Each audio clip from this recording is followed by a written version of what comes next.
Iran been successful? Have Iranian international policies been successful to be the advantage of the Iranian nation and the world or not? I think to a reasonable degree, Iran's policies, international policies, have been successful. I mean, if you compare the influence of America 40 years ago to the influence of America in the region now, America is significantly weaker in the region. I mean, that's not just because they have a clown like Trump running them, but realistically, America's strength in the region among the people, this needs to be emphasized, among the people in terms of result, is very, very different. Because, granted, in terms of the governmental strategy, Iran has exposed all of these hypocrite governments because of what Iran did in its resistance. First of all, the way Iran reacted to 9/11. This is important. Secondly, the way Iran reacted. Could you please keep your word here? I'm sorry, I have a question here. You said that the U.S. is weak among the people of America, right? No, among the people of this region, of here, of the Middle East. Oh, I see that. Okay, that's okay. The governments, of course, love America, but then the governments themselves are fragile. They're literally in the process of degrading. And also, like I was saying, you look at how Iran came in very, very swiftly when Daesh came into Iraq and Syria. Immediately, Iran was there before you could blink an eye. The moment Syria said, we need help, we need support, in fact, even before, Iran was there. Iran was assisting them, protecting them. Of course, it was the Islamic resistance in Lebanon was also there. Russia was there. Russia came in much later, of course. But this snookered the plans of the Saudis, the Israelis, and the Americans. So in terms of its international position, Iran is very strong. And for a country that's been under continued pressure from a country that, for example, from the moment it was born in 1979, if you like, very soon after you had the massacre of the 72 members of the Islamic Republican Party, who were the foundation bearers, the people, the key thinkers like Sheikh Beheshti and so on, Sheikh Dahanar, Sheikh Raja'i, all of these people, they were massacred by MEK, an American proxy. And even after all of this difficulty, all of these problems, Iran still continued. And now, if it wasn't for the negative propaganda that the mainstream media does, and this is an area I think Iran needs to really improve on in the media sphere, and I'm sure we'll come to that later on. But in terms of, if you remove that influence, people who actually look at Iran objectively, they kind of start questioning and saying, actually, this seems like a very decent place. Their policies seem to make a lot of sense. You know, Iran wasn't dancing when 9/11 happened. Iran was commiserating and saying this is a problem. Iran, you know, didn't dance around like, for example, Saddam and other people, you know, who had problems. But what we have to understand is, while it's been successful to a degree in the public relations war, I think Iran has been less successful. Within the region, it's been successful, certainly. But outside the region, no, it hasn't been. I still feel that Iran is perceived outside as a, I suppose, a scary, revolutionary type of, you know, they look at it and they say, oh my God, these people are going to just strap bombs to themselves and kill us. I mean, I'm generalizing and I'm being a little bit facetious, but this is how the West doesn't see Iran as like, this is a country that could be our partner, whereas they should see that. Because Iran is a natural ally and, in fact, a natural leader to the countries in the West. And by the West, I don't mean America. America is just an anomaly in its own right. I mean, Europe and countries. Oh, I think the U.S. has been as powerful as before, because considering what you're saying, how do you describe the economical pressure inside Iran due to the sanctions? The sanctions, of course, look, America can mess around and start manipulating the dollar and start manipulating various markets. But like I've always said about sanctions, they will only work if you let them work. Any country can be self-sufficient. It takes a long time. It takes difficulty. It takes effort. But there is no need to use American parts. There is no need to use American produce. For example, one of the things that actually makes me laugh is a lot of the key engineers for a company like Apple, which has now removed all Iranian apps from its app store, the key underlying engineers who work on the iOS operating system on macOS, they're Iranian. They're Iranians in America, but they're of Iranian ethnicity. The same with the Android project. I contribute myself to the Android open source project as a programmer. And you look at the commit logs and you see Muslim names, you see Iranian names, you see Arab names. But predominantly you see English and you see Iranian names. A couple of Israelis here, and they're primarily Iranian and European. And at the same time, you have this constant barrage against Iran as a country, whereas Iran is actually, like I say, it's a natural ally to the entire world, not just the West. It's a country that's been around for a long time. The ideology, the Islam that Iran follows, is not an extremist variant like Saudi. It's an Islam that is balanced, that is intelligent, that is calm, that believes in discourse and dialogue. And I think that America is quite weak, really. America appears strong because they have nukes and because they control the dollar. But actually, America is not a very strong country. America, like I said previously, look, America is an infant. It is a child that terrorizes its parents and uncles and family because it has its finger on the trigger of guns that it has found in its house. In reality, America is, it needs to be put into therapy. It's damaged mentally. Psychologically, America is in a very bad place. And even the Americans know it. The other problem America has got, and this has been the subject of a lot of videos, documentaries and things in recent times, is America is no longer independent, if it ever was. It is now completely controlled by the Zionist lobby, as is the United Kingdom. All of our politicians are owned by the lobby. If a politician wants to say something in favor of Iran, the Zionist lobby will say, we will make sure you never get voted in again. And of course the same is in America with AIPAC. So when you have this type of situation going on in the West, whereas in Iran, every politician is independent. They speak for whoever their constituents are. There is no external party that comes along and says, you know, Mr. such and such politician or representative, if you go for this resolution, then we're going to make sure you don't get elected. No. It's the people who say that we want you to vote in this way because this is what we've appointed you for, so he has to vote in this way, which is, the correct way it should be, the way that the West talks about a democracy. In fact, one of the best examples of a democracy today is Iran. And this is why I keep saying that the West should look at Iran as an example, as almost a blueprint for how to run a country. Yes, that doesn't mean Iran is perfect. Please don't misunderstand me. Iran has made mistakes. It is not infallible, right? But it's one of the best examples that we have in this day and age. Thank you. And Tobias, please. Well, I think the main question was Iranian, the policy of the Iranian government was beneficial for other countries. And I think there are few countries in the world right now which are, let's say, so selfless like Iran regarding its policies. Because, let's talk, for example, about the Palestinian resistance only. So, for how many years has Hamas been supported by Iran financially to lead the resistance in Palestine, despite, of course, there were ideological differences. And so, of course, where would be Palestinian resistance without help which is coming from Iran?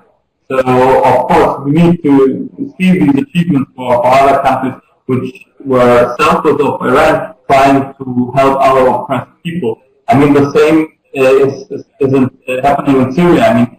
Without the help of Iran, where would Syria be today? And I think that the Syrian people, for example, they are very aware of this. So why is Syrian President Bashar al-Assad always clearly saying regarding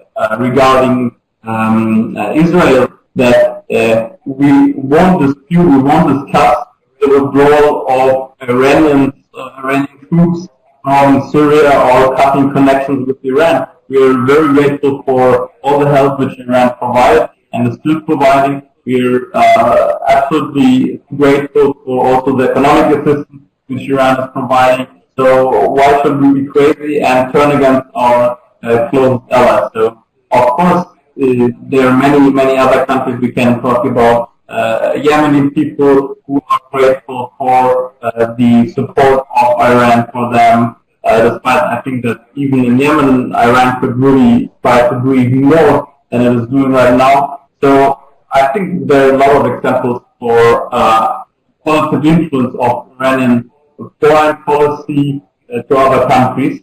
And I think that Iran has their more keen, more well-developed strategy than a lot of other countries. So, for example, if we look about the intervention of Russia in Syria, and Russia has basically an even bigger interest maybe in Syria because of its military partners there, because of some Russian minority there, because of its long tradition of friendship with the country and so on. So Russia took a very long time to finally understand that it has to help the Syrian people and somehow to intervene. And I think that the Iranians were very early and very fast to understand this. So I think that this is one of the best examples for a more advanced ideological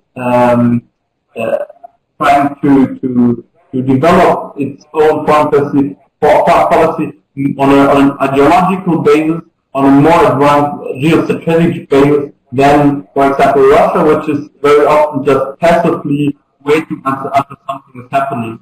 And I mean, the same is also right now happening with Venezuela. Of course, Russia is trying somehow to help, but the Iranians also are already helping and were already helping in the past. So there are close ties between Venezuela and Iran, for example, right now. So all of this is part of this really interesting foreign policy of Iran. Thank you. Sorry to pause again. I'm sorry, Ali. Don't you need to take a time to see if Born has joined in or so? Perfect. Thank you. Well, actually, go ahead. Well, actually, I'm trying to contact him. It seems that he has lost his connection. I'm still waiting, but I will tell you as soon as I got any news from him. That's okay, yeah. Actually, sure, we have two other questions. Although as I don't want to take much of your time, I would like you to answer to these two questions in a summarized way. Well, as you know, USA and other countries in Western Bloc has been trying to actually target our country since the beginning of the revolution. I think Iran is viewed by America as someone who defied America. When Iran made its revolution, it embarrassed America in two important ways. Number one, just prior to revolution, we know Carter was sitting with Shah, sipping on champagne or whatever, and saying, ew, this is an ocean of stability, implying that, yes, we will always have hegemony within Iran as long as this Shah fellow is here. But unfortunately, very soon after that, Shah, as we say, he left. He was forced to leave. And so that was one snub. That was an insult on Carter. But the second thing was, and this was very interesting actually, is when the Den of Spies was taken over. And I know some people say, oh, this was maybe not a wise move or something. No, it was a very important move. And I would encourage Venezuela to do the same thing, not just expel its ambassadors, but to occupy the embassy and hold these ambassadors and consular people accountable for the crimes that they have committed against Venezuela. And all of the documents about Guaido and how he's an American spy, all of that will be inside there. They might be shredded, and they can take guidance from Iran and the people who put together the shredded documents on how to do this. But these two events traumatized the Americans, because remember, prior to that, after dropping the nuclear bomb on Hiroshima and Nagasaki, which is another discussion in itself, and that wasn't necessary. It was America asserting its power on the region, on the world actually. America had never been challenged by anyone that, no, we're going to defy you. And Iran came along so beautifully, made the revolution, and occupied the embassy. On top of that, of course, there is the famous slogans of "Death to America" and all of this. But I think the slogans are less. I think more is the actual activity that Iran has done. And on top of that, America has done all of this, and it's been successful till today. And every day that Iran is existing as an independent entity, this is a snub in the face of the empire, because America says, no, we don't want Iran to be independent. If you look at Pompeo's words about how they will come back to working with Iran, this list of, I can't remember how many points that Pompeo outlined, all of these were asking Iran to bow down and bend the knee. This was a capitulation order. They said, if you don't capitulate, if you don't bend to our will, then we will punish you. And Iran, bravely and honorably stood up and said, yeah, okay, do your worst. We don't care. We don't need you. You can't do anything. And like Imam Khomeini had said, America can't do a damn thing. It can talk a lot, but it can't actually do anything if the people of Iran choose not to allow America to do anything. The people of Iran can develop all the technology they need locally. Anything they can't develop locally, or that is available in their allies like Iran, like in Russia, or in China or other countries that are ready to do business with Iran, Iran can get everything it needs. It is not short of abilities. And America is fears Iran for a reason, because America poses a viable alternative, and it gives hope to the people that don't want to live under like this sort of perceived unipolar world where America is the king of everything. Iran says, yeah, no, we don't believe that. And some people say it's a bipolar world now because Russia's asserting power. That's a matter of opinion. Russia is asserting power, but I don't think Russia's done enough yet in order to say that it's gotten to a level where it can, as a superpower, sort of combat America. I wish it would hurry up and get there. But in the absence of that, at least in the region, you've got Iran, which is without a doubt a regional superpower and a regional protector, as Tobias was also saying about how it supports the Palestinian resistance, how it supported Syria and Iraq, and it did it very rapidly and very, if you like, selflessly. Whereas Russia obviously took its sweet time, and with the Palestinians, of course, it's a different discussion when it comes to Russia. Thank you. Okay, I will just down to two major things why the West is attacking Iran. One is Iran's oil well, and the second is Iran's independent foreign policy. So why the oil well? It's very obvious.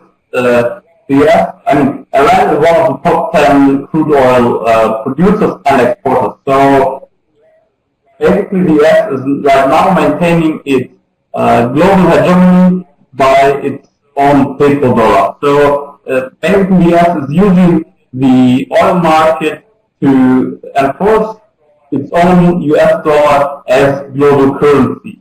And if more countries are breaking away from the US dollar, then it is of course a threat to the US.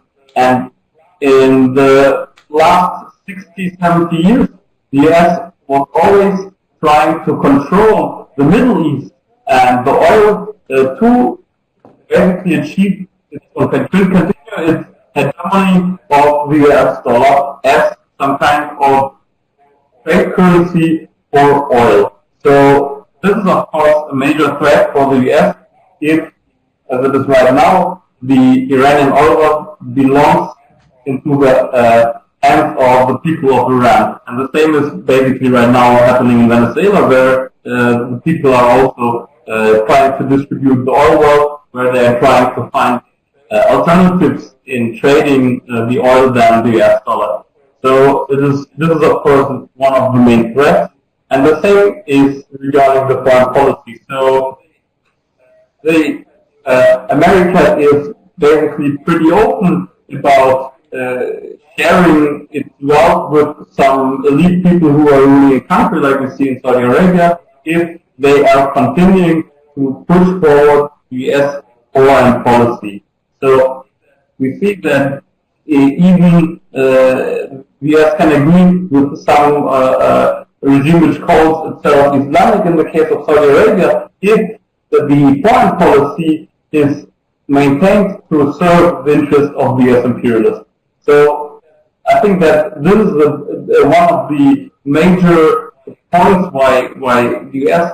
really wants to get rid of Iran and why Iran is threatened. But also it's a very interesting thing what is happening right now with the European Union trying to somehow get around sanctions on Iran and trying to compete on some levels with the US in this sphere, because the European Union is now trying to more and more distance itself on some very few special points from the US, because they are a bit, they are a bit, don't feel so much comfortable with US President Trump maintaining more nationalist interest than before. So they are trying also to maintain some more national interest. And this is all part of some bigger game where European Union tries to show off its power, where the US is trying to show off its power, and where basically this clash between these forces, which is not happening on a bigger level. We're still talking here about NATO, we're still talking here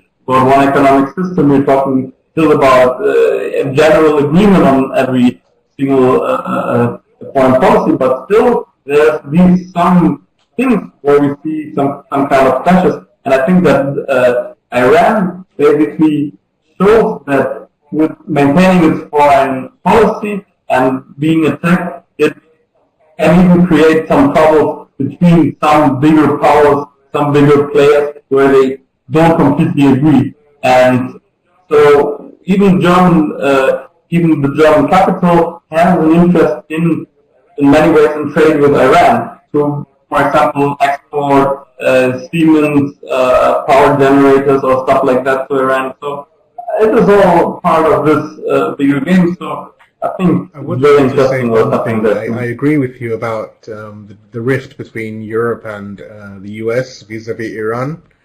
But by the same token, I remain skeptical about the instruments that Europe wants to manufacture, or it has manufactured, in order to facilitate trade with Iran. I mean, I've looked through the paperwork for the Instex thing briefly, and it doesn't really fill me with a great deal of confidence. It seems like a lot of waffle. Now, okay, I'm not an economist, I'm not a lawyer, but from what I can see, this is something very similar to the oil for food agreement that they did with Saddam back in the day. And while on the surface that looked nice, the people of Iraq will get food, Saddam can sell his oil or Iraqi stolen oil, ultimately all it did is softened Iraq up for the ultimate blow. And I believe, and this is my genuine opinion, I live in Europe, I live in England, which is probably not going to be Europe by the end of this month if things happen. I have no idea what's going to happen with Brexit. But anyway, I don't trust Europe. I think that for sure European governments are better than America, but that isn't really saying much. They also have their dark skeletons and their dark colonial history, and not a great deal has changed, unfortunately. For example, we all know the EU countries have been funding and supporting Saudi Arabia in its genocide on Yemen. We know that they have supported Britain especially, and France to a lesser degree have supported groups like the White Helmets and other variants of Al-Qaeda in Syria and Iraq. So they're not trustworthy. Now for them, I get that they want to make some sort of arrangement where this deal, this JCPOA, which Europe obviously has so much invested in, they don't want it to fall apart, and everyone's been screaming about this lie that this deal falls over, Iran's going to make nuclear weapons. Everyone, without exception, knows Iran has no interest in nuclear weapons, and it's only nuclear energy, nuclear power. I feel that Europe could do a lot more. They could literally show the finger to America and say, look, countries in Europe that refuse to do business with Iran on the basis of these American sanctions, we will sanction them. You know, be brutal. Be just as brutal as America is being, and literally see who's willing to, you know, blink first. You know, if they want to show Iran good faith, do something drastic like that. Don't create these stupid oil for, you know, food type deals that will soften Iran up if Iran, unfortunately, and against Ayatollah Khamenei's advice, would take it. And I really hope Mr. Zarif, Mr. Rouhani, and the rest of the people in the government actually listen to Ayatollah Khamenei for once and do what he's suggesting, because actually the man knows what he's talking about. They should listen to him more. But if Iran rejects this deal, then Europe is left with nothing. But if Europe was to turn around and act firm, have a strong backbone against America and say to Trump, okay, your companies, you know, in America don't need to do business with Iran, fine. But any company that wants to have a base or do any business in Europe and says that we're not going to do business with Iran because of American sanctions, fine, go to hell. You can't have the European market. Let's see Europe do something real. You know, and then, of course, I know that's very hopeful for something like that to happen, because the Zionist lobby in Europe is just as strong as it is in America. It's just less visible, if you like.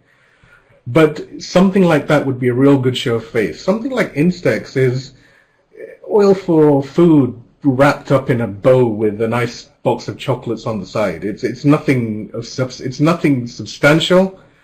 And I think it mocks the whole JCPOA. I mean, the whole JCPOA is insulting in itself anyway, because it's based on the premise of a lie that's been perpetrated by America and primarily supported by Israel and Saudi Arabia, both of whom now is obviously, we know that America is about to provide Saudi Arabia with nuclear power, which will be used to make nuclear weapons when they decide that they want to nuke someone. So I don't know. My assumption of Europe is, yeah, I mean, they're nice. I'm sure I know Federica Mogherini is probably very well intentioned, poor lady, but I just feel they need to show more backbone against America if they really want to be independent. But the downside is both America and Europe are owned and controlled and run by the Zionist lobby. So until we as Europeans, and I'm looking at yourself, Tobias, and myself, even though my country might be out by the end of the month, but hopefully it won't be, you know, we as Europeans, we need to fight against the Zionist lobby, because it's our countries that are at stake. You know, it's our future. And I think Iran is capable of continuing even if JCPOA is not worth the paper it was written on. And to be fair, it wasn't, because America never abided by the stipulations of JCPOA. Surprise, surprise, because JCPOA signed, they removed some sanctions. Within an hour, Obama had put new sanctions on that were almost equivalent to the sanctions that had been removed. And people were all saying, oh, this is so good, they've removed sanctions. What sanctions have they removed? They've just created new ones and given them a new name and put a bow on them. So, you know, in America we expect that to happen from. Europe. And do you think Europe does really want to be independent? I think the people of Europe, some of them don't really know, don't really care. And when I say Europe, I'm speaking of England and possibly parts of Scandinavia that I'm more familiar with. I think they want to be independent away from American influence. The people. In terms of the government, how much do you think the people are effective on the international policies? I think they're not that effective, unfortunately. They are effective to a degree, but I mean, you just have to look at what happened to the Yellow Vests in France when people rose up to try and get something, rightly or wrongly is another discussion. Whether they were supported by other more Machiavellian characters is another discussion. But the way that Macron and the French government brutalized them, this is a problem. And also there is another factor we have to bear in mind, that in certain European countries you have this manufactured rise of the so-called far right. This is being manufactured from external entities to create a fear factor so that the people are more worried about that And so they focus on that. And they almost ignore what the government's doing. That's exactly what's been happening in the UK. They've had this whole Brexit debate of, you know, immigrants, and they're all coming from Turkey, and they're all doing all of this stupid and everything. And it's made people, I suppose, blinded. I think if the people, and this is based on discussions I've had with people, at least in England and in Sweden, if people were allowed to get on with things properly, they have no time for, you know, wanting any other country, Israel, America, whoever, or even Iran, influencing their policy. You know, everyone wants to be independent. I believe at the core. I think the problem is some people don't understand what that independence is, and some people are so preoccupied with fighting these little fires that are manufactured that they can't get to the point where they can think about independence. But I think at the core, yes, I think everyone wants to be independent. I think it's a natural sort of, not only a human right, but something that the human condition requires.